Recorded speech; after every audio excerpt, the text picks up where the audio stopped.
ಎಲ್ಲರಿಗೂ ನಮಸ್ಕಾರಗಳು. ಮಾತು ವಿತ್ ಮಾಲಿನಿ ಕಾರ್ಯಕ್ರಮಕ್ಕೆ ತಮಗೆಲ್ಲರಿಗೂ ಸ್ವಾಗತ. ನಾನು ಪ್ರೊಫೆಸರ್ ಸುತ್ತೂರೆಸ್ ಮಾಲಿನಿ, ಅಧ್ಯಕ್ಷರು, ಜೆನೆಟಿಕ್ಸ್ ಮತ್ತು ಜಿನೋಮಿಕ್ಸ್ ಅಧ್ಯಯನ ವಿಭಾಗ, ಮೈಸೂರು ವಿಶ್ವವಿದ್ಯಾನಿಲಯ.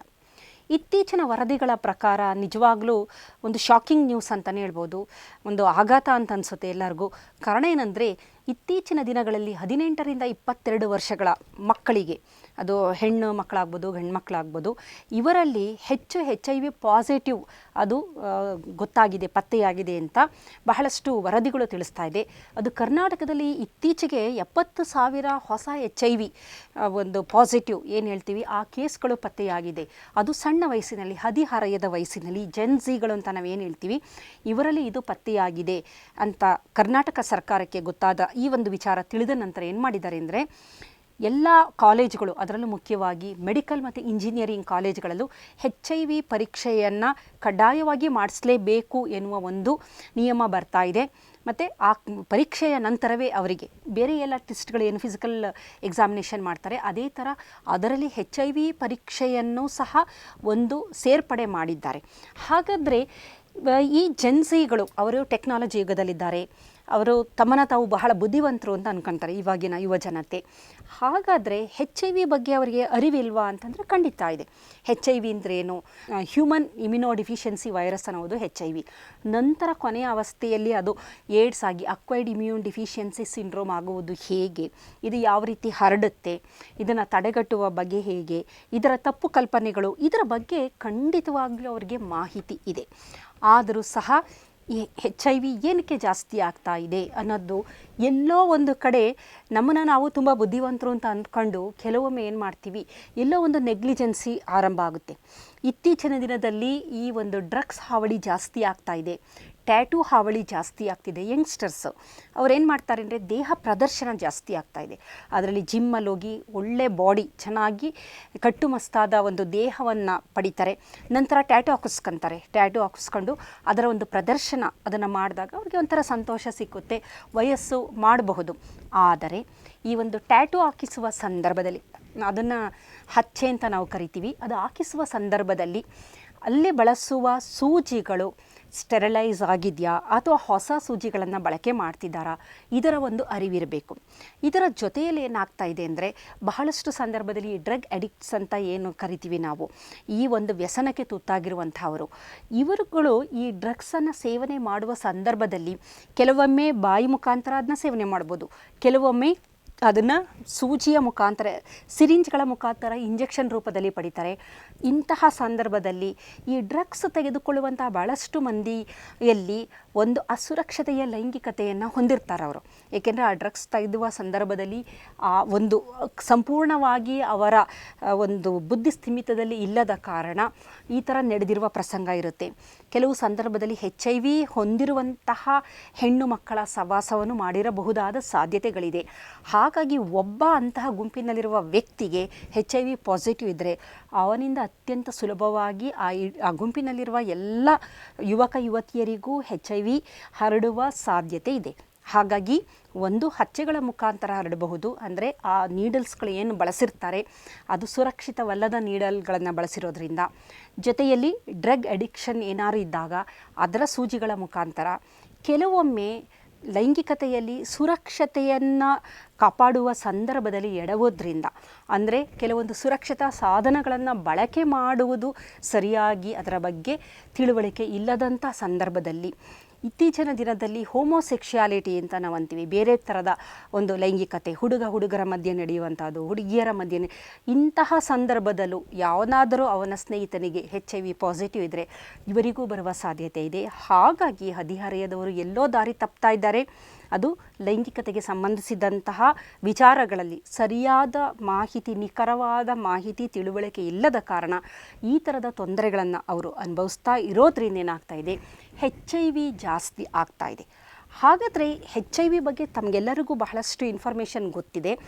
ಆದರೆ HIV ಬಗ್ಗೆ ಹೆಚ್ಚಿನ ಮಾಹಿತಿಯನ್ನು ವೈಜ್ಞಾನಿಕವಾಗಿ ನೀಡೋದಾದರೆ, ಇದು ಎಲ್ಲಿಂದ ಆರಂಭವಾಯಿತು, ಯಾವಾಗ ಆರಂಭವಾಯಿತು ಅಂತಂದರೆ 1900ರಿಂದ 1930ರ ಅವಧಿಯಲ್ಲೇ HIV ಇತ್ತು ಅಂತ ಹೇಳ್ತಾರೆ. ಅಂದರೆ ಈ HIV ಅನ್ನುವ ವೈರಸ್ ಏನಿದೆ, ಹ್ಯೂಮನ್ ಇಮ್ಯುನೋ ಡಿಫಿಷಿಯನ್ಸಿ ವೈರಸ್ ಅಂತ ನಾವು ಕರಿತೀವಿ. ಇದರ ಎಲ್ಲಿಂದ ಆರಂಭವಾಯಿತು ಅಂದರೆ ಆಫ್ರಿಕಾದಿಂದ ಬಂದಿರುವಂತಹ ವೈರಸ್ ಇದು. ಆಫ್ರಿಕಾದಲ್ಲಿರುವ ಮಂಗಗಳು, ಚಿಂಪ್ಯಾನ್ಸಿ, ಮಧ್ಯ ಆಫ್ರಿಕಾದಲ್ಲಿರುವ ಚಿಂಪ್ಯಾನ್ಸಿಗಳು, ಪಶ್ಚಿಮ ಆಫ್ರಿಕಾದಲ್ಲಿರುವ ಸೂಟಿ ಮ್ಯಾಂಗೋಬೆ ಎನ್ನುವ ಮಂಗಗಳಲ್ಲಿ HIV-1, HIV-2 ಅಂತ, ಅಂದರೆ HIV-1, HIV-2 ಅಂತ ಕರಿತೀವಿ. ಈ ಥರದ ವೈರಸ್ಗಳು ಅವುಗಳ ದೇಹದಲ್ಲಿತ್ತು. ಅವುಗಳಿಗೆ ಯಾವುದೇ ರೀತಿ ರಿಸರ್ವಾಯರ್ ಅಂತ ಕರಿತೀವಿ. ಅಂದರೆ ಕೆಲವೊಂದು ಪ್ರಾಣಿಗಳಲ್ಲಿ ಕೆಲವೊಂದು ವೈರಸ್ಗಳು, ಬ್ಯಾಕ್ಟೀರಿಯಾಗಳು, ಪ್ರೋಟೋಸೋವಾಗಳು ಇರುತ್ತೆ, ಆದರೆ ಅವುಗಳಿಗೆ ಏನೂ ತೊಂದರೆ ಆಗೋದಿಲ್ಲ. ಉದಾಹರಣೆಗೆ ಹೇಳಬೇಕು ಅಂದರೆ ಬೆಕ್ಕಿನ ಹೊಟ್ಟೆಯ ಒಳಗಡೆ ಟ್ಯಾಕ್ಸೋಪ್ಲಾಸ್ಮಾಸಿಸ್ ಅಂತ ಒಂದು ಏಕಕೋಶ ಜೀವಿ ಇರುತ್ತೆ.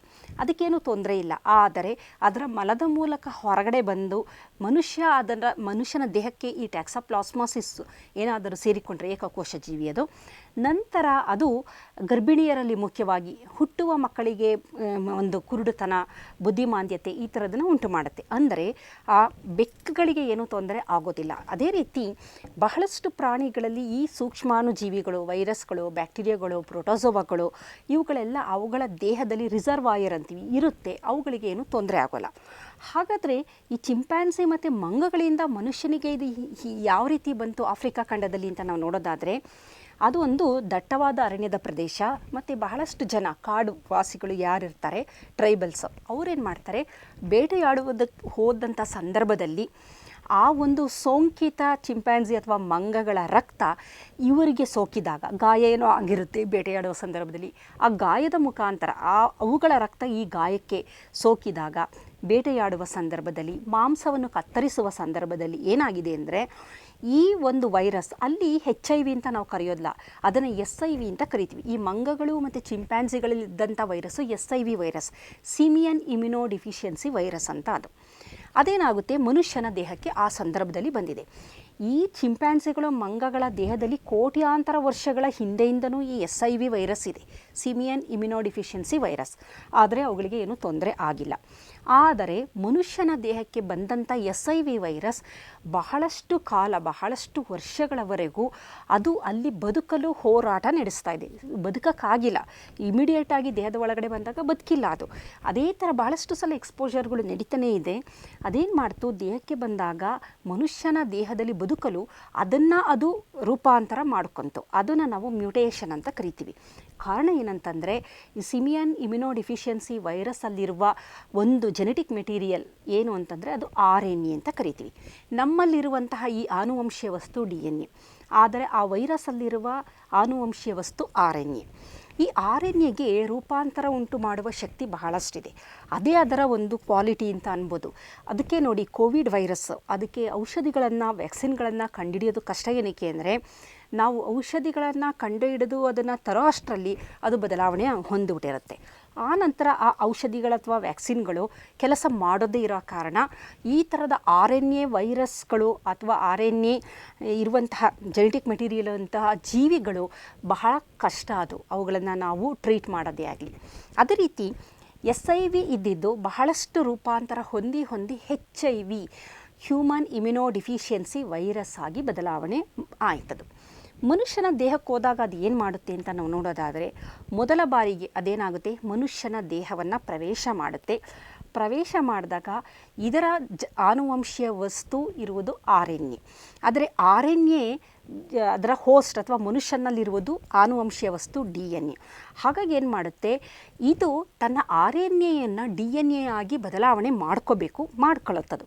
ಯಾವ ರೀತಿ ಅಂದರೆ, ಒಂದು ಕಿಣ್ವ ಇದೆ, ರಿವರ್ಸ್ ಟ್ರಾನ್ಸ್ಕ್ರಿಪ್ಟೇಸ್ ಎನ್ನುವ ಒಂದು ಕಿಣ್ವ.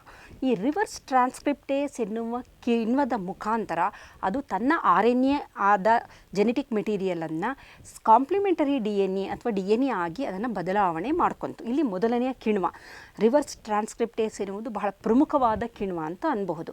ಏನಕ್ಕೆ ಇದ್ರ ಬಗ್ಗೆ ನಾನು ಹೇಳ್ತಾ ಇದ್ದೀನಿ ಅಂತಂದರೆ, ಈ ಕಿಣ್ವಗಳ ಬಗ್ಗೆ ನಾವು ತಿಳಿದುಕೊಂಡ್ರೆ ಇದಕ್ಕೆ ಔಷಧಗಳನ್ನು ಕಂಡುಹಿಡಿಯೋದು ಸುಲಭ. ಇವಾಗ ನಾವು ಕೊಡುತ್ತಿರುವಂತಹ HIV-ಗೆ ಕೊಡುವಂತಹ ಔಷಧಗಳು ಏನಿದೆ, ಅದನ್ನು ART ಔಷಧಗಳು ಅಂತೀವಿ, ಆ್ಯಂಟಿ ರಿಟ್ರೋವೈರಲ್ ಡ್ರಗ್ಸ್ ಅಂತ ಕರಿತೀವಲ್ಲ, ಅದೆಲ್ಲ ಕೊಡುವಂಥದ್ದು ಈ ಕಿಣ್ವಗಳನ್ನು ನಾಶ ಮಾಡೋದಕ್ಕೆ. ಇಲ್ಲಿ ರಿವರ್ಸ್ ಟ್ರಾನ್ಸ್ಕ್ರಿಪ್ಟೇಸ್ ಎನ್ನುವ ಕಿಣ್ವ ಇದೆಯಲ್ಲ, ಅದರ ಮುಖಾಂತರ RNA ಇದ್ದಿದ್ದು DNA ಆಯಿತು. ಇದೇನಾಗುತ್ತೆ, ಈ ಒಂದು ವೈರಸ್ ನಮ್ಮ ಹೋಸ್ಟ್ ಅಥವಾ ನಮ್ಮ ದೇಹದ ಜೀವಕೋಶಗಳು, ಅದರಲ್ಲಿ ಪ್ರಮುಖವಾಗಿ CD4 ಸೆಲ್ಸ್ ಅಂತ ಏನಿದೆ ನಮ್ಮ ದೇಹದಲ್ಲಿ, ಅದು ಬಹಳ ಮುಖ್ಯವಾದದ್ದು. ಮ್ಯಾಕ್ರೋಫೇಜಸ್, CD4 ಸೆಲ್ಲು, ಡೆಂಡ್ರೋಸೈಟ್ ಅಂತ ಕರಿತೀವಿ. ಇವುಗಳು ನಮ್ಮ ರೋಗ ಪ್ರತಿರೋಧಕ ಶಕ್ತಿಯ ಪ್ರಮುಖ ಆಯುಧಗಳು ಅಂತ ಅನ್ಬೋದು. ದೇಹಕ್ಕೆ ಯಾವುದೇ ವೈರಸ್ ಆಗ್ಬೋದು, ಬ್ಯಾಕ್ಟೀರಿಯಾಗಳಾಗ್ಬೋದು, ದೇಹವನ್ನು ಪ್ರವೇಶ ಮಾಡಿದಾಗ ಇವುಗಳು ಆ್ಯಕ್ಟಿವೇಟ್ ಆಗುತ್ತೆ. CD4 ಸೆಲ್ ಆಗ್ಬೋದು, ಮ್ಯಾಕ್ರೋಫೇಜಸ್ ಆಗ್ಬೋದು, ಡೆಂಡ್ರೋಸೈಟ್ಗಳಾಗ್ಬೋದು. ಇವುಗಳು ಏನಾಗುತ್ತೆ, ಆ್ಯಕ್ಟಿವೇಟ್ ಆಗಿ ಅವುಗಳನ್ನು ನಾಶ ಮಾಡುವಂಥ ಶಕ್ತಿಯನ್ನು ಹೊಂದಿದೆ. ಈ HIV ವೈರಸ್ ಏನಾದರೂ ನಮ್ಮ ಲಿವರು, ಕಿಡ್ನಿ ಅಥವಾ ಆ ಥರ ಬೇರೆ ಬೇರೆ ಅಂಗಾಂಗಗಳಿಗೆ ತೊಂದರೆ ಮಾಡೋದಾಗಿದ್ದರೆ ಇಷ್ಟೊಂದು ಅಪಾಯಕಾರಿ ಆಗಿರ್ತಿರಲಿಲ್ಲ. ಆದರೆ ಇದು ನೇರವಾಗಿ ನಮ್ಮ ದೇಹವನ್ನೇ ಕಂಟ್ರೋಲ್ ಮಾಡುವಂತಹ, ರೋಗ ಪ್ರತಿರೋಧಕ ಶಕ್ತಿಯನ್ನು ನೀಡುವಂತಹ ಜೀವಕೋಶಗಳನ್ನು ಅಟ್ಯಾಕ್ ಮಾಡ್ತಾ ಬರುತ್ತೆ. ಅದರಲ್ಲಿ CD4 ಸೆಲ್ ಅಂತ ಕರಿತೀವಿ. T ಹೆಲ್ಪರ್ ಸೆಲ್ ಅಂತಲೂ ನಾವು ಇದನ್ನು ಹೇಳ್ತೀವಿ. ಇಲ್ಲೇನು ಮಾಡುತ್ತೆ, ಇದು ಅದರ ಜೊತೆಗೆ ಬರುತ್ತೆ. ಇದರಲ್ಲಿರುವಂಥ ಈ ವೈರಸ್ನ ಹೊರಗಡೆ ಕವಚದಲ್ಲಿ GP120, GP41 ಅಂತ 2 ಗ್ಲೈಕೋಪ್ರೋಟೀನ್ಗಳು ಇದೆ ಅದರ ಹೊರ ಕವಚದಲ್ಲಿ. ಈ ಗ್ಲೈಕೋಪ್ರೋಟೀನ್ಗಳ ನೆರವಿನಿಂದ ನಮ್ಮ CD4 ಸೆಲ್ ಮೇಲಿರುವ ರೆಸೆಪ್ಟಾರ್ಗೆ ಇದು ಬೈಂಡ್ ಆಗುತ್ತೆ, ಈಸಿಯಾಗಿ ಬಂದು ಬೈಂಡ್ ಆಗುತ್ತೆ. ಬೈಂಡ್ ಆದಾಗ ಕೋರೆಸೆಪ್ಟಾರ್ಗಳು ಇದೆ. ಅದರಲ್ಲಿ ಕೋರೆಸೆಪ್ಟಾರಲ್ಲಿ CXCR4 ಅಂತ, CCR5 ಅಂತ ಈ ಕೋರೆಸೆಪ್ಟಾರ್ಗಳೇನು ಮಾಡುತ್ತೆ, ಅದನ್ನು ಒಳಗಡೆ ತಗೊಂಡಾಗ ಆ 2 ನಮ್ಮ ಜೀವಕೋಶಗಳ ಹೊರಪದರ, ಈ ಒಂದು ವೈರಸ್ನ ಹೊರಪದರ 2 ಜಾಯಿನ್ ಆಗುತ್ತೆ. ನಂತರ ಅದು ದೇಹದ ಆ ಜೀವಕೋಶದ CD4 ಜೀವಕೋಶದ ಒಳಗಡೆ ಬಂದಾಗೇನಾಗುತ್ತೆ, ಅಲ್ಲಿ ಅದೇನಾಯಿತು, ಅದು ರಿವರ್ಸ್ ಟ್ರಾನ್ಸ್ಕ್ರಿಪ್ಟೇಸ್ ಮುಖಾಂತರ ಏನಾಯಿತು, cDNA ಆಯಿತು, ಅದು DNA, ವೈರಲ್ DNA ಆಯಿತು. ಇದು ನಮ್ಮ DNA ಜೊತೆಗೆ ಇಂಟಿಗ್ರೇಸ್ ಅಂತ ಒಂದು ಎನ್ಸೈಮ್ ಮುಖಾಂತರ ಮನುಷ್ಯನ CD4 ಜೀವಕೋಶಗಳ DNAಗಳ ಜೊತೆ ಸೇರಿಕೊಂಡು ಪ್ರೋ ವೈರಸ್ ಆಗುತ್ತೆ. ಹಾಗಾಗಿ HIV ಪಾಸಿಟಿವ್ ಅಂತ ನಾವೇನಂತೀವಿ, ಅದು ಅಪಾಯಕಾರಿ ಅಂತಂದರೆ ತಕ್ಷಣ ಅದು ಕಾಯಿಲೆ ಉಂಟು ಮಾಡೋದಿಲ್ಲ. ಈ ಪ್ರೋ ವೈರಸ್ ಇದ್ದಾಗ ಮನುಷ್ಯ ಎಷ್ಟೋ ಜನ ಬಹಳಷ್ಟು ವರ್ಷಗಳ ಕಾಲ ಯಾವುದೇ ರೀತಿಯ ಒಂದು ರೋಗ ಲಕ್ಷಣಗಳನ್ನು ತೋರಿಸದೇ ಇದ್ದಾರೆ. ಆದರೆ ಇದು ಒಳಗಡೆ ದೇಹಕ್ಕೆ ಪ್ರವೇಶ ಮಾಡಿದಾಗ ಫ್ಲೂ ಥರ ಅವರಿಗೆ ಸ್ಟಾರ್ಟಿಂಗಲ್ಲಿ ಏನಾಗುತ್ತೆ, ಜ್ವರ ಬರೋದು, ಒಂದಷ್ಟು ಫ್ಲೂ ಅಂದಾಗ ಜ್ವರ ಏನು ಸಿಂಪ್ಟಮ್ ಇರುತ್ತೆ ಆ ಥರ ಇರುತ್ತೆ, ನಂತರ ಸರಿಯಾಗ್ಬಿಡುತ್ತೆ. ಆದರೆ ಏನು ಮಾಡುತ್ತಿದ್ದು, ಎಲ್ಲ CD4 ಸೆಲ್ಸ್ಗಳನ್ನು ನಾಶ ಮಾಡ್ತಾ ಬರುತ್ತೆ. CD4 ಸೆಲ್ಸೇ ನಮಗೆ ಅತ್ಯಂತ ಪ್ರಮುಖವಾಗಿ ರೋಗ ಪ್ರತಿರೋಧಕ ಶಕ್ತಿ ನೀಡುವಂಥದ್ದು. ದೇಹದಲ್ಲಿ ಯಾವಾಗ CD4 ಸೆಲ್ಗಳ ಸಂಖ್ಯೆ ಕಡಿಮೆ ಆಗ್ತಾ ಬರುತ್ತೆ, ನಮ್ಮ ರೋಗ ಪ್ರತಿರೋಧಕ ಶಕ್ತಿ ಕಡಿಮೆ ಆಗ್ತಾ ಬರುತ್ತೆ. ಹಾಗಾಗಿ HIV ಪಾಸಿಟಿವ್ ಇರುವ ವ್ಯಕ್ತಿಯಲ್ಲಿ ಏನಾದರೂ CD4 ಸೆಲ್ಗಳು ಸಂಖ್ಯೆ ತುಂಬಾ ಕಮ್ಮಿ ಆದರೆ, ನಾರ್ಮಲ್ ವ್ಯಕ್ತಿಯಲ್ಲಿ 500ರಿಂದ 1500 CD4 ಸೆಲ್ಗಳು ಇರುತ್ತೆ. ಆದರೆ ಈ ಒಂದು HIV ಪಾಸಿಟಿವ್ ಇರೋದರಲ್ಲಿ 200ಕ್ಕಿಂತ ಕಡಿಮೆ ಆಗ್ತಾ ಬರುತ್ತೆ. ಅದು ಇನ್ನೂ ಕಮ್ಮಿ ಆಗ್ತಾ ಬಂದಂಗೆ ರೋಗ ಲಕ್ಷಣಗಳು ಜಾಸ್ತಿ ಆಗ್ತಾ ಬರುತ್ತೆ. ದೇಹದಲ್ಲಿ ರೋಗ ಪ್ರತಿರೋಧಕ ಶಕ್ತಿನೇ ಇಲ್ಲದಂಥ ಸಂದರ್ಭದಲ್ಲಿ ಬೇರೆ ಬೇರೆ ತೊಂದರೆಗಳು, ಅದರಲ್ಲಿ ಮುಖ್ಯವಾಗಿ ಕಾಯಿಲೆಗಳು ಮನುಷ್ಯನಿಗೆ ಬರುವಂಥದ್ದು, ಟೈಫಾಯ್ಡ್ ಆಗಿರ್ಬೋದು, ನ್ಯೂಮೋನಿಯಾ ಆಗಿರ್ಬೋದು, ಏನು ಕಾಯಿಲೆ ಬಂದ್ರೂ ಅದು ವಾಸಿಯಾಗದೆ ಜಾಸ್ತಿಯಾಗಿ ಕೊನೆಗೆ ಆತ ಮರಣವನ್ನು ಅಪ್ಪುವಂತಹ ಸಾಧ್ಯತೆ ಇದೆ. ಅಂದರೆ ರೋಗ ಪ್ರತಿರೋಧಕ ಶಕ್ತಿ ನಿಲ್ಲ ಅಂತ ಅನ್ಬೋದು. ಹಾಗಾಗಿ ಅದಕ್ಕೋಸ್ಕರ HIV ಪಾಸಿಟಿವ್ ಅಂತ ಗೊತ್ತಾದ ತಕ್ಷಣ ಏನು ಮಾಡ್ತಾರೆ, ಇಲ್ಲಿ ವೈದ್ಯರು ಆ್ಯಂಟಿ ರಿಟ್ರೋವೈರಲ್ ಡ್ರಗ್ಸ್ಗಳನ್ನು ಕೊಡ್ತಾ ಬರ್ತಾರೆ. ಇದು ಆ್ಯಂಟಿ ರಿಟ್ರೋವೈರಲ್ ಡ್ರಗ್ 3 ಒಂದು ಕಿಣ್ವಗಳ ಬಗ್ಗೆ ನಾನು ಹೇಳಿದೆ. ಮೊದಲನೇದಾಗಿ ಅತ್ಯಂತ ಪ್ರಮುಖವಾದ ರಿವರ್ಸ್ ಟ್ರಾನ್ಸ್ಕ್ರಿಪ್ಟೇಸ್, ಎರಡನೆಯದು ನಮ್ಮ ದೇಹದ ನಮ್ಮ ಜೀನೋಮ್ ಜೊತೆ ಸೇರುವಂಥ ಇಂಟಿಗ್ರೇಸ್, ಇನ್ನೊಂದು ಅದು ಎಲ್ಲಿ ಡಿವೈಡ್ ಆಗ್ತಾ ಬರುತ್ತೆ, ಪ್ರೋಟಿಯೇಸ್ ಎನ್ನುವ ಒಂದು ಎನ್ಸೈಮ್ ಅದೇ ಬಿಡುಗಡೆ ಮಾಡುತ್ತೆ. ಅದರ ಮುಖಾಂತರ ತನ್ನ ದೇಹದಲ್ಲಿರುವ ಪ್ರೋಟೀನ್ಗಳನ್ನು ಆ್ಯಕ್ಟಿವ್ ಮಾಡ್ತಾ ಬರುತ್ತೆ. CD4 ಸೆಲ್ಲನ್ನು ನಾಶ ಮಾಡಿದ್ಮೇಲೆ ಆ ವೈರಾಣುಗಳು ಹೊರಗಡೆ ಬರುತ್ತೆ. ಆ ವೈರಾಣುಗಳು ಇನ್ನೊಂದು ಹೊಸ CD4 ಸೆಲ್ನ ಅಟ್ಯಾಕ್ ಮಾಡುತ್ತೆ, ಅದನ್ನು ನಾಶ ಮಾಡುತ್ತೆ, ಇನ್ನೊಂದು CD4 ಸೆಲ್ನ ಅಟ್ಯಾಕ್ ಮಾಡುತ್ತೆ. ಇಂಥ ಸಂದರ್ಭದಲ್ಲಿ ಏನಾಗುತ್ತೆ, ದೇಹದಲ್ಲಿ ನಮ್ಮ ಒಂದು ಡಿಫೆನ್ಸ್ ಮೆಕ್ಯಾನಿಸಮ್ ಏನಿದೆ, CD8 ಸೆಲ್ಸ್ ಅಂತ ಇದೆ. ಈ CD8 ಸೆಲ್ ಏನು ಮಾಡುತ್ತೆ, ಈ ಥರ ರೋಗಗ್ರಸ್ತ CD4 ಸೆಲ್ಲನ್ನು ನಾಶ ಮಾಡ್ತಾ ಬರುತ್ತೆ, ರೆಕಗ್ನೈಸ್ ಮಾಡಿ. ಹಾಗಾಗಿ CD4 ಸೆಲ್ಗಳ ಸಂಖ್ಯೆ ಸಂಪೂರ್ಣವಾಗಿ ಕಡಿಮೆ ಆಗೋದ್ರಿಂದ ಆಪರ್ಚುನಿಸ್ಟಿಕ್ ಪ್ಯಾಥೋಜನ್ ಅಂತ ನಾವೇನು ಕರಿತೀವಿ, ಬೇರೆ ವೈರಾಣುಗಳು, ಬೇರೆ ಬೇರೆ ಕಾಯಿಲೆ, ಟೈಫಾಯ್ಡ್ ಆಗಿರ್ಬೋದು, ನ್ಯೂಮೋನಿಯಾ ಆಗಿರ್ಬೋದು, ಬೇರೆ ಬೇರೆ ಥರದ ತೊಂದರೆ ಉಂಟು ಮಾಡುವ ವೈರಸ್ಗಳು, ಬ್ಯಾಕ್ಟೀರಿಯಾಗಳು ದೇಹವನ್ನು ಅಟ್ಯಾಕ್ ಮಾಡೋಕ್ಕೆ ಶುರು ಮಾಡಿ ಆತ ಮರಣವನ್ನು ಅಪ್ತಾನೆ. ಹಾಗಾಗಿ HIV ಪಾಸಿಟಿವ್ ಆಗಿರುವಂತಹ ವ್ಯಕ್ತಿಗಳ ಅವರ ದೇಹದಲ್ಲಿ ಜಾಸ್ತಿ ಇನ್ನು ಈ ವೈರಲ್ ಲೋಡ್ ಜಾಸ್ತಿ ಆಗಬಾರದು ಅನ್ನುವ ಕಾರಣಕ್ಕೆ ಅವರಿಗೆ ಸದಾ ಕಾಲ ಬದುಕಿರುವವರೆಗೂ ಆ್ಯಂಟಿ ರಿಟ್ರೋ ವೈರಲ್ ಡ್ರಗ್ಗಳನ್ನು ಅವರು ತೆಗೆದುಕೊಳ್ಳಲೇಬೇಕಾಗುತ್ತೆ. ಬಹಳ ಚೆನ್ನಾಗಿ ಇದನ್ನು ನಿರ್ವಹಣೆ ಮಾಡಿದಂತಹ ವ್ಯಕ್ತಿಗಳ HIV ಪಾಸಿಟಿವ್ ಆಗಿದ್ರೂ ಸಹ ಅವರಲ್ಲಿ U ಅಂತಾರೆ, ಅನ್ಡಿಟೆಕ್ಟಬಲ್ ಅನ್ನುವುದು. ಅಂದರೆ ಲೋಡನ್ನ ನಾವು ಪರೀಕ್ಷೆ ಮಾಡಿದಾಗ ಲೋಡ್ ಕಮ್ಮಿ ಇರುತ್ತೆ, ಅದು ಅನ್ಡಿಟೆಕ್ಟಬಲ್ ಅಂದಾಗ ಟ್ರಾನ್ಸ್ಮಿಟ್ ಆಗೋದಿಲ್ಲ. ಅಂತಹ ವ್ಯಕ್ತಿಗಳಿಂದ ಮತ್ತೊಬ್ಬರಿಗೆ ಅದು ಹರಡು ಅಂತ ಹೇಳ್ತಾರೆ. ಹಾಗಾಗಿ U ಕಂಡೀಷನಲ್ಲಿ ಇದ್ದಾಗ HIV ಪಾಸಿಟಿವ್ ಆದರೂ ಅವರು ಬಹಳಷ್ಟು ವರ್ಷಗಳ ಕಾಲ ಯಾವುದೇ ತೊಂದರೆ ಇಲ್ಲದೆ ಅವನು ಬದುಕಬಹುದು. ಹಿಂದೆ HIV ಪಾಸಿಟಿವ್ ಆಗಿದ ತಕ್ಷಣ ಅವರು ತಮ್ಮ ಜೀವನ ನಿರಾಸೆ ಆಗ್ತಾಯಿತ್ತು, ಅವರು ಮರಣವನ್ನು ಅಪ್ತಾಯಿದ್ರು. ಕಾರಣ ಆವಾಗ ಆ ಸಂದರ್ಭದಲ್ಲಿ ಅಷ್ಟು ಒಳ್ಳೆಯ ಔಷಧಿಗಳು ಲಭ್ಯ ಇರ್ತಾ ಇರಲಿಲ್ಲ. ಮತ್ತು ಜನ ಆ ಒಂದು ವಿಲ್ ಪವರ್ ಅಂತ ಏನಿದೆ ಅದನ್ನು ಕಳ್ಕೊತಾ ಇದ್ರು. ಬಹಳಷ್ಟು ಜನ ನಿರಪರಾಧಿ, ಅಂದರೆ ಅವರು ಏನೂ ತಪ್ಪು ಮಾಡದೆ ಈ ಒಂದು ರಕ್ತವನ್ನು ಪಡೆಯುವಂಥ ಸಂದರ್ಭದಲ್ಲಿ, ರಕ್ತದಾನದಲ್ಲಿ, ಯಾವುದೋ ಒಂದು ಸರ್ಜರಿಯ ಸಂದರ್ಭದಲ್ಲಿ ರಕ್ತವನ್ನು ಬೇರೆ ವ್ಯಕ್ತಿಯಿಂದ ಪಡೆದಂಥ ಸಂದರ್ಭದಲ್ಲಿ HIV ಪಾಸಿಟಿವ್ ಆಗಿದ್ದಾರೆ. ಜೊತೆಗೆ ಆಕೆ ಏನು ತಪ್ಪು ಮಾಡದೆ ಗಂಡನಿಂದ HIV ಪಾಸಿಟಿವ್ ಆಗಿರುವಂಥ ಸಂದರ್ಭ, ಮಗು ತಾಯಿಯ ಗರ್ಭದಲ್ಲಿರುವ ಮಗು ತಾಯಿಯಿಂದ HIV ಪಾಸಿಟಿವ್ ಆಗಿರುವಂಥದ್ದು. ಅಂದರೆ ಅವರದಲ್ಲದ ತಪ್ಪಿಗೆ ಅವರು ಬಹಳಷ್ಟು ತೊಂದರೆಗಳನ್ನು ಅನುಭವಿಸ್ತಾ ಇದ್ದರು. ಆದರೆ ಇವಾಗೇನಾಗಿದೆ ಅಂದರೆ ಬಹಳ ಒಳ್ಳೆಯ ಔಷಧಿಗಳು ಲಭ್ಯ ಇರೋದರಿಂದ HIV ಪಾಸಿಟಿವ್ ಆದರೂ ಸಹ ಅದನ್ನು ನಿಯಂತ್ರಣ ಮಾಡ್ಬೋದು. ಅದರಲ್ಲಿ 2 ಥರದ ಔಷಧಿಗಳಿದೆ. ಪ್ರೀ ಎಕ್ಸ್ಪೋಷರ್ ಪ್ರೊಫಿಲಾಕ್ಸಿಸ್ ಅಂತ.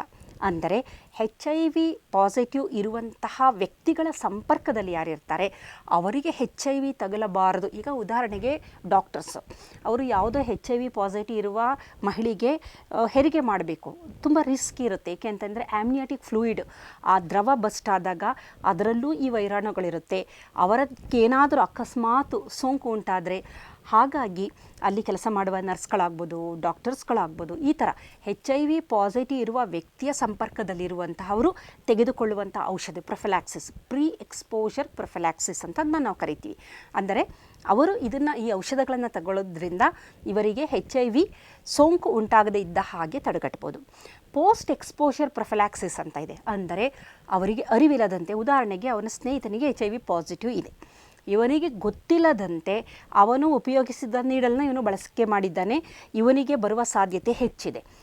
72 ಗಂಟೆಗಳ ಅವಧಿಯ ಒಳಗಡೆ ಆತ ಆ ಔಷಧಿಯನ್ನು, ಅಂದರೆ ಪೋಸ್ಟ್ ಎಕ್ಸ್ಪೋಷರ್ ಪ್ರೊಫಿಲಾಕ್ಸಿಸ್ನ ಆರಂಭ ಮಾಡಬೇಕು. ಅವನು ಅದನ್ನು 28 ದಿನಗಳವರೆಗೂ ಆತ ಔಷಧಿಯನ್ನು ತೆಗೆದುಕೊಂಡ್ರೆ ಆತನಿಗೆ HIV ಪಾಸಿಟಿವ್ ಆಗುವ ಸಾಧ್ಯತೆಗಳು ಇಲ್ಲ. ಏಕೆಂದರೆ ಇನ್ನೂ ಅವಾಗಿನೂ ಶುರು ಆಗಿದೆ, ತಕ್ಷಣ ಔಷಧಿಗಳು ಕೊಟ್ಟು ಇರುವ ಎಲ್ಲ ವೈರಸ್ಗಳನ್ನು ನಾಶ ಮಾಡಿದ್ರೆ ಆತನಿಗೆ ಯಾವುದೇ ತೊಂದರೆ ಇರೋದಿಲ್ಲ. ಇದೇ ರೀತಿ ಗರ್ಭಿಣಿ ಸ್ತ್ರೀಯರಿಗೆ ಪ್ರೊಫಿಲಾಕ್ಸಿಸ್ ಕೊಡೋದ್ರಿಂದ ಆಕೆಗೆ ಇರುವಂಥ HIV ಪಾಸಿಟಿವ್ ಮಗುವಿಗೆ ಟ್ರಾನ್ಸ್ಮಿಟ್ ಆಗದೇ ಇದ್ದ ಹಾಗೆ, ಈ ವೈರಾಣು ಹರಡದಿದ್ದ ಹಾಗೆ ತಡೆಗಟ್ಟಬಹುದು. ಈ ರೀತಿ ಬೇಕಾದಷ್ಟು ನಮ್ಮಲ್ಲಿ ಔಷಧಿಗಳಿದೆ. ಅಂದರೆ ಜನರಿಗೆ ಇದರ ಬಗ್ಗೆ ಒಂದು ತಿಳುವಳಿಕೆ ಅತ್ಯಗತ್ಯ. ಆದರೆ ವೈದ್ಯರ ನೆರವಿಲ್ಲದೆ ಈ ಔಷಧಗಳನ್ನು ಸೇವನೆ ಮಾಡಬಾರ್ದು. ಕಾರಣ ಇವುಗಳು ಬಹಳ ಸ್ಟ್ರಾಂಗ್. ಏಕೆ ಅಂತಂದರೆ ಇವುಗಳು ಕಿಣ್ವಗಳನ್ನು ನಾಶ ಮಾಡುವ ಔಷಧಿಗಳಾಗಿರೋದ್ರಿಂದ ತುಂಬ ಪವರ್ಫುಲ್ ಆಗಿರುತ್ತೆ. ಇದನ್ನು ವೈದ್ಯರ ಅನುಮತಿ ಇಲ್ಲದೆ ಏನಾದರೂ ಬಳಸಿದ ಸಂದರ್ಭದಲ್ಲಿ ದೇಹಕ್ಕೆ ಬಹಳ ತೊಂದರೆ ಆಗುವ ಸಾಧ್ಯತೆಗಳಿದೆ. ಮತ್ತು ಅಡ್ಡ ಪರಿಣಾಮಗಳು ಜಾಸ್ತಿ ಇದೆ. ಅದು ವಾಮಿಟ್ ಆಗೋಂಥದ್ದು, ಊಟ ಸೇರದೇ ಇರೋಂಥದ್ದು, ತಲೆ ಸುತ್ತು, ಎನರ್ಜಿ ಲೋ, ಇವೆಲ್ಲ ಸಣ್ಣ ಪರಿಣಾಮಗಳು. ಆದರೆ ಕೆಲವೊಮ್ಮೆ ಮೂತ್ರಪಿಂಡ ಹಾಳಾಗುವಂಥದ್ದು, ಪಿತ್ತಕೋಶ ಹಾಳಾಗುವಂಥದ್ದು, ಈ ಥರ ದೊಡ್ಡ ಪರಿಣಾಮಗಳನ್ನು, ಲಿವರ್ ಹಾಳಾಗೋಂಥದ್ದು ಸಹ ಇದೆ. ಹಾಗಾಗಿ ವೈದ್ಯರ ಅನುಮತಿಯಿಲ್ಲದೆ ಇವುಗಳನ್ನು ಬಳಕೆ ಮಾಡಬಾರ್ದು. ಆದರೆ ಇಂದು HIV ನಿಯಂತ್ರಣ ಮಾಡೋಕ್ಕೆ ಬೇಕಾದಷ್ಟು ಅವಕಾಶಗಳಿದೆ. ಆದರೆ HIV ಬರದಿದ್ದ ಹಾಗೆ ತಡೆಗಟ್ಟುವಂತಹ ಮಾರ್ಗೋಪಾಯಗಳನ್ನು ನಾವು ಯಾವಾಗ ಅನುಸರಣೆ ಮಾಡ್ತೀವಿ, ಅಂದರೆ ಕೆಲವೊಬ್ಬರು ತುಂಬ ಸೆನ್ಸಿಟಿವ್ ಇರ್ತಾರೆ. ಅಂದರೆ ಅಂತಹ ಜನಗಳ ಮಧ್ಯೆ ಇರುವಂಥ ಸಂದರ್ಭ, ಈಗ ಕೆಲವರದ್ದು ಪ್ರೊಫೆಷನ್ನೇ ಆ ಥರ ಇರುತ್ತೆ, ಹೆಚ್ಚು ಲೈಂಗಿಕತೆಗೆ ಒಳಪಡುವಂತಹದ್ದು, ಮಲ್ಟಿಪಲ್ ಪಾರ್ಟ್ನರ್ಸ್ ಆಗಿರ್ಬೋದು, ಅಥವಾ ಕೆಲವೊಂದು ಮೌಲ್ಯಾಧಾರಿತವಾದ ಜೀವನವನ್ನು ನಡೆಸದಿದ್ದಂಥ ಸಂದರ್ಭದಲ್ಲಿ ಈ ಥರದ ತೊಂದರೆಗಳಿಗೆ ಒಳಗಾಗುವ ಸಾಧ್ಯತೆ ಇದೆ. ಇದರ ಬಗ್ಗೆ ಯುವ ಜನತೆಗೆ ಅರಿವಿರಬೇಕು. ಅರಿವು ಎಲ್ಲಿ ಇರೋದಿಲ್ಲ ಅಂತಹ ಸಂದರ್ಭದಲ್ಲಿ HIV ಹೆಚ್ಚಳ ಜಾಸ್ತಿ ಆಗ್ತಾ ಇದೆ. ಇದು ನಿಜವಾಗ್ಲೂ ಆಘಾತಕಾರಿ ವಿಚಾರ. ಹಿಂದೆ ಇದರ ಬಗ್ಗೆ ತಿಳುವಳಿಕೆ ಇಲ್ಲದೆ HIV ರ್ಯಾಂಪೆಟ್ ಆಗಿತ್ತು, ಜಾಸ್ತಿ ಇತ್ತು. ಆದರೆ ಇಂದು ಪ್ರತಿಯೊಬ್ಬರಿಗೂ ಗೊತ್ತು HIV ಯಾವ ರೀತಿ ಬರುತ್ತೆ, ಟ್ರಾನ್ಸ್ಮಿಟ್ ಆಗೋದು ಯಾವ ರೀತಿ, ಕಂಟ್ರೋಲ್ ಮಾಡಿ ಎಲ್ಲದೂ ಗೊತ್ತಿದ್ದೂ ಸಹ HIV ಜಾಸ್ತಿ ಆಗ್ತಿದೆ ಅಂದರೆ ಎಲ್ಲೋ ಒಂದು ಕಡೆ ಮನುಜನ ಒಂದು ನೆಗ್ಲಿಜೆನ್ಸಿ ಅಂತ ನಾವೇನಂತೀವಿ ಅದು ಹೆಚ್ಚಾಗ್ತಿದೆ. ಹಾಗಾಗಿ ಯುವ ಜನತೆಗೆ ಇದರ ಬಗ್ಗೆ ಸರಿಯಾದ ಮಾಹಿತಿ ಕೊಡಬೇಕು. ಕೆಲವೊಂದು ಸಾಧನಗಳನ್ನು ಬಳಸುವ ವಿಧಾನ, ಲೈಂಗಿಕತೆಗೆ ಸಂಬಂಧಿಸಿದಂಥದ್ದು ಸರಿಯಾದ ವೈಜ್ಞಾನಿಕವಾಗಿ ಸೂಕ್ತ ತಿಳುವಳಿಕೆಯನ್ನು ನೀಡಿದರೆ ಮಾತ್ರ ಅವರು ಒಂದು ಉತ್ತಮವಾದ ಒಂದು ಬದುಕನ್ನು ಕಟ್ಕೊಳ್ಳಬಹುದು. ಇಲ್ಲದಿದ್ದರೆ ಆತುರದಿಂದ ಮಾಡಿದಂತಹ ಒಂದು ಸಣ್ಣ ಕೆಲಸದಿಂದ ಜೀವನ ಪರ್ಯಂತ ನರಳುವಂತಹದ್ದು, ಜೀವನ ಪರ್ಯಂತ ಔಷಧಿಯನ್ನು ಸೇವನೆ ಮಾಡುವಂತಹ ಸಂದರ್ಭ ಒದಗುವ ಸಾಧ್ಯತೆ ಇರೋದರಿಂದ ಇಲ್ಲಿ ಮುನ್ನೆಚ್ಚರಿಕೆ ಅತ್ಯಂತ ಅಗತ್ಯ ಅಂತ ಹೇಳಬಹುದು. ನಮಸ್ಕಾರ.